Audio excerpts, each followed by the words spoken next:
Discipline determines your destiny, not your desire. You've heard me say this how many times? Okay, here we go again. I got it. Faith without works is dead. But let me tell you something. To be a hard worker, you got to be disciplined. That's one of the hardest lessons I'm trying to get through to my son. That an undisciplined man is headed to a life of just, I can't even tell you. You're going to throw yourself down a cliff if you're not a young man or a man that possesses discipline. Because they got something for undisciplined.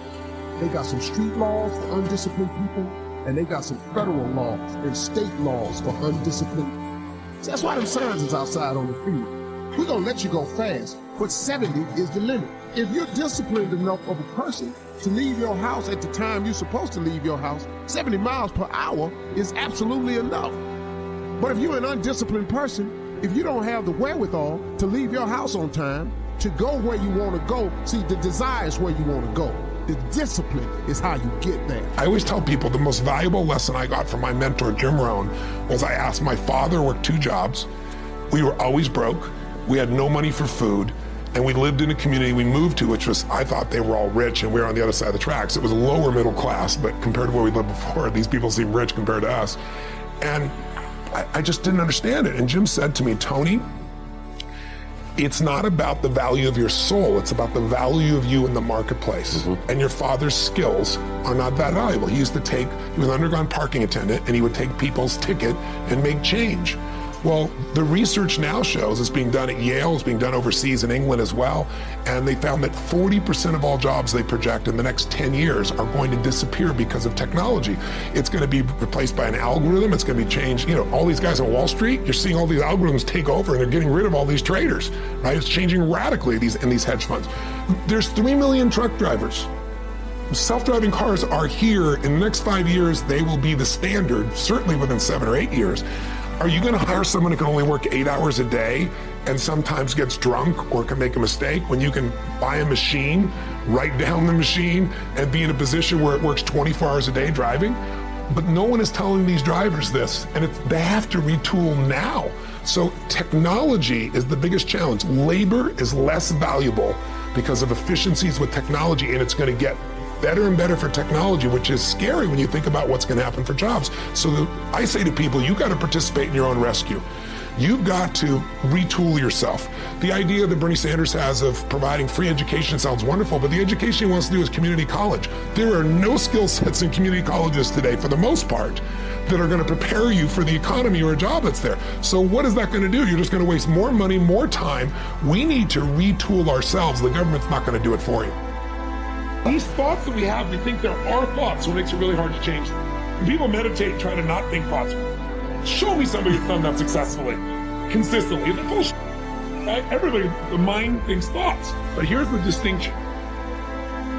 If I told you 100 years ago we were going to fly to the moon and back, you would have called me a lunatic. That's where the term comes from. People still use it, and it doesn't make any sense, because a lunatic is somebody who thought we'd go to the moon and back, and we've done it, right? I didn't know that. Yeah, that's where the term comes from. That's where it comes from. But if I would have told you 100 years ago that there's going to be a box in your pocket and you're going to pull this thing out, you're going to hit a couple buttons, and then it's going to capture invisible waves that are drifting around the earth and bring the waves in, and you're going to see somebody on the other side of the earth and you're going to talk to them, you're totally nuts.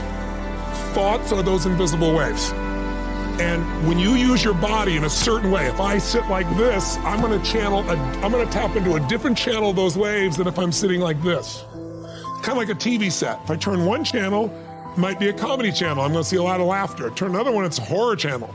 Turn another channel, it's a romance channel. This is what changes which of those waves you touch in. So if you can start to realize that your thoughts that you think are your thoughts, there's nothing unique about your thoughts. They've been around for thousands of years.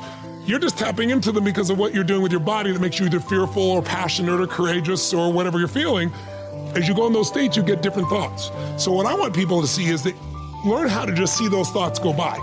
Learn how to be entertained by those thoughts. Because I have crazy thoughts, but what I've gotten good at is going, look at that crazy thought. That's not me, that's the mind.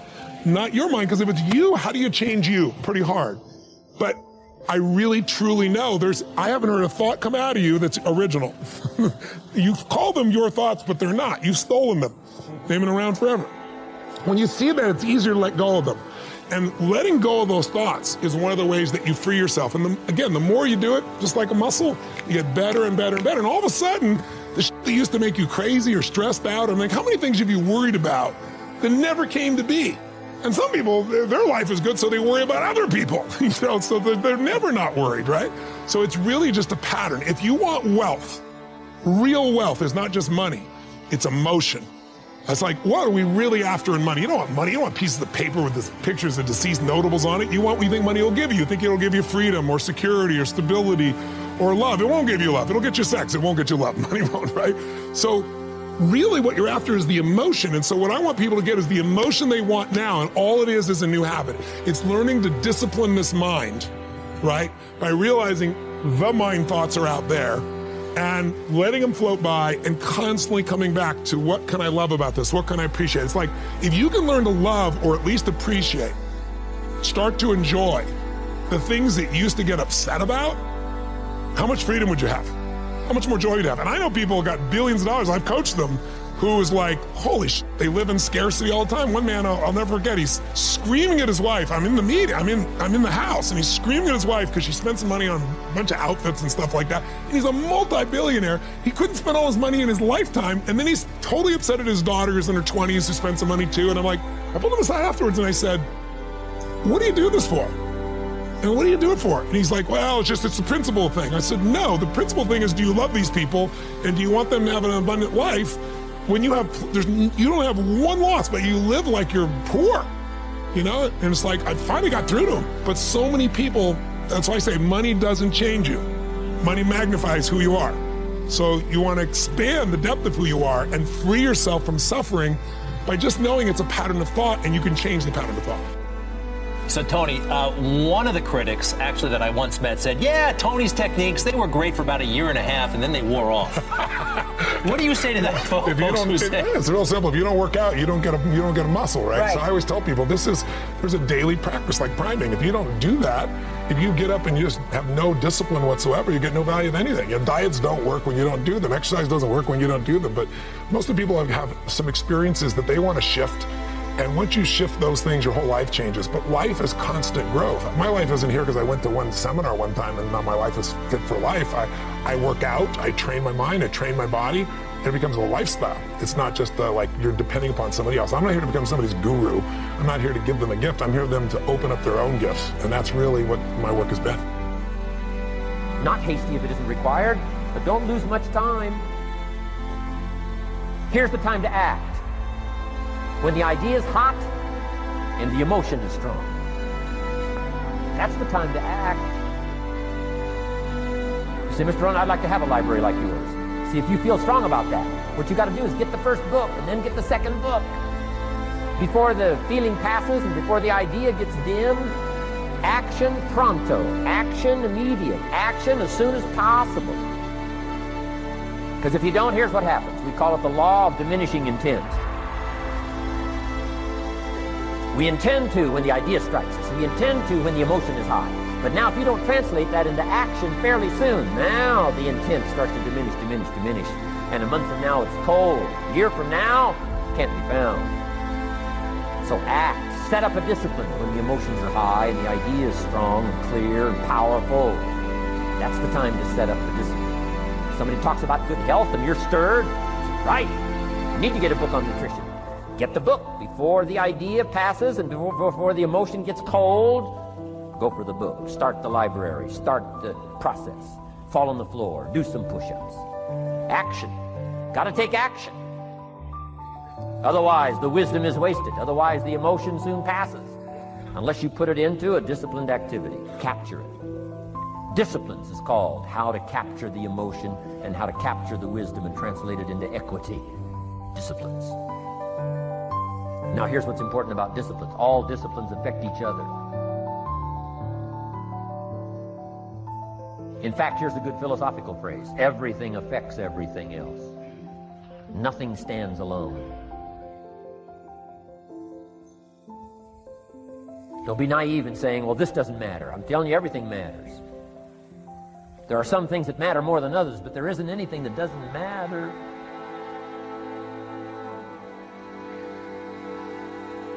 We all pity the man who says, well, this is the only place I let down. Not true. Key to take home. Every letdown affects the rest of your performance. Every letdown affects the rest. This is part of the educational process on personal development.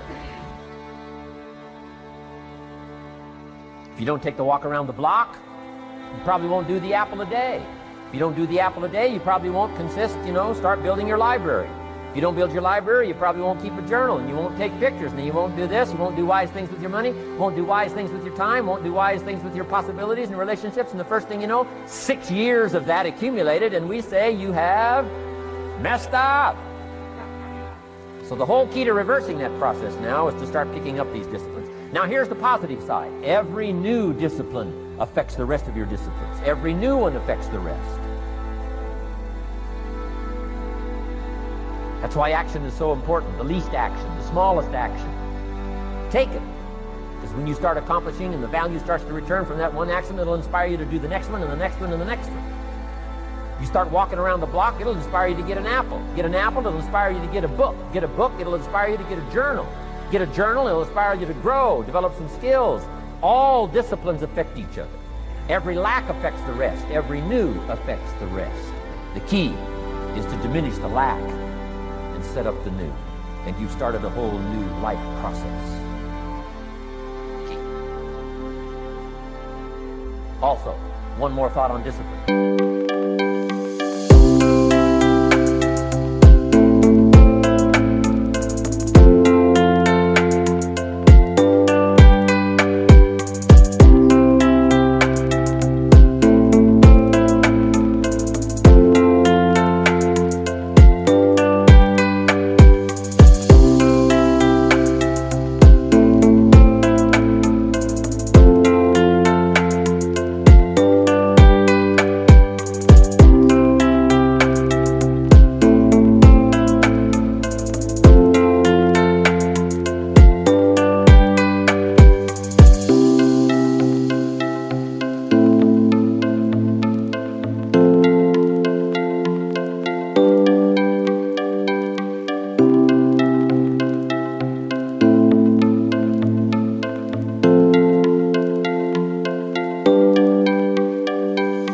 Here's the greatest value of discipline: self-worth, self-esteem.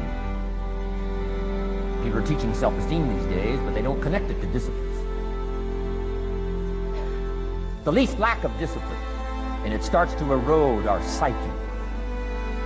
One of the greatest temptations is to just ease up a little bit, right? The slightest lack of doing your best starts to erode the psyche.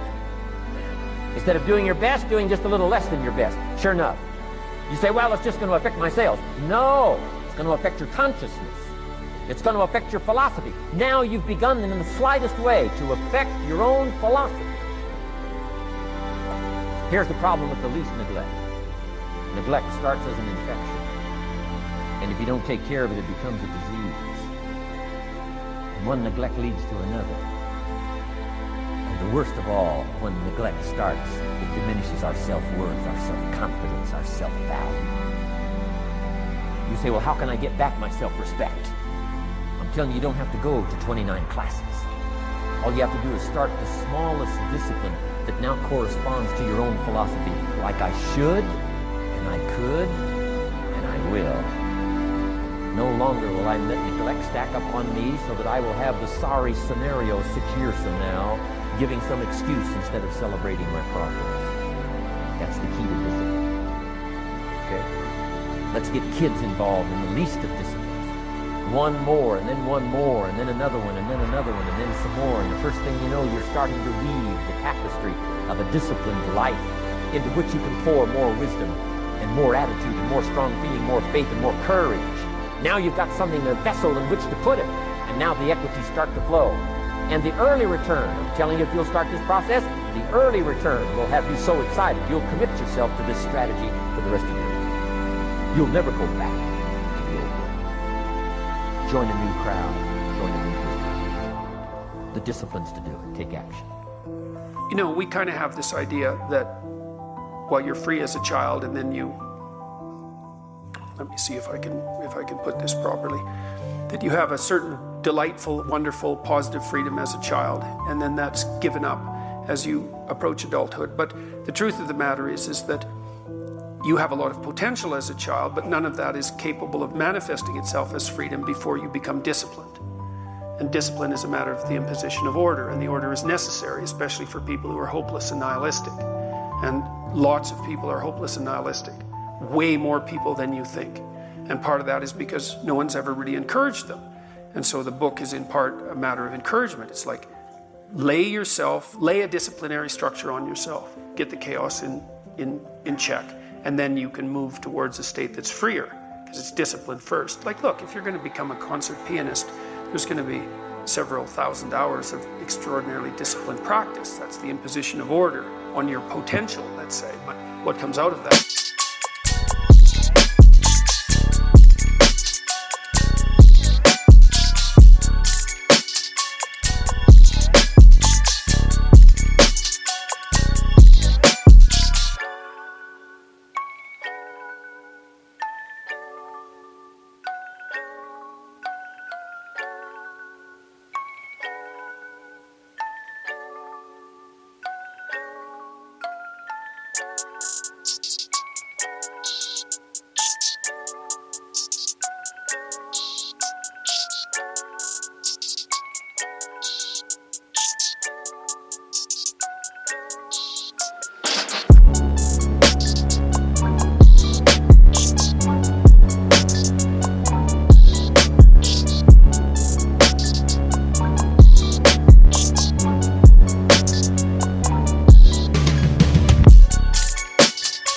A much grander freedom.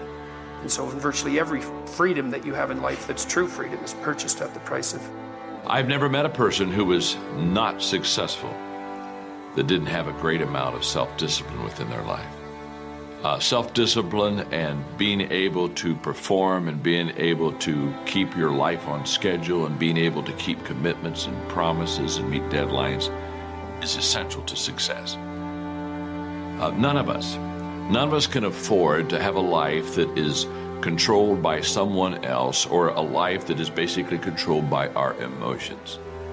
I learned many years ago that there are two kinds of people. There's the type of person who says, I'm going to wait till I feel like it before I do it. And then there's a person who says, I've got to do it so that I feel like it. One will never get anything done because they're still waiting to feel the moment to move, and the other person says, no, I need to move, and then I will begin to feel the moment. Sonia, self-discipline is essential in your life and in my life if we're going to get things done. So I have a challenge for every one of you this weekend. The challenge is simple. As you go through your weekend, and sometimes it's kind of hopefully an easier time of your week, ask yourself, am I practicing self-discipline in my life? Am I doing the things that I should do because I need to do them, or am I kind of waiting to feel the moment? Do like our friends Nike say, just do it.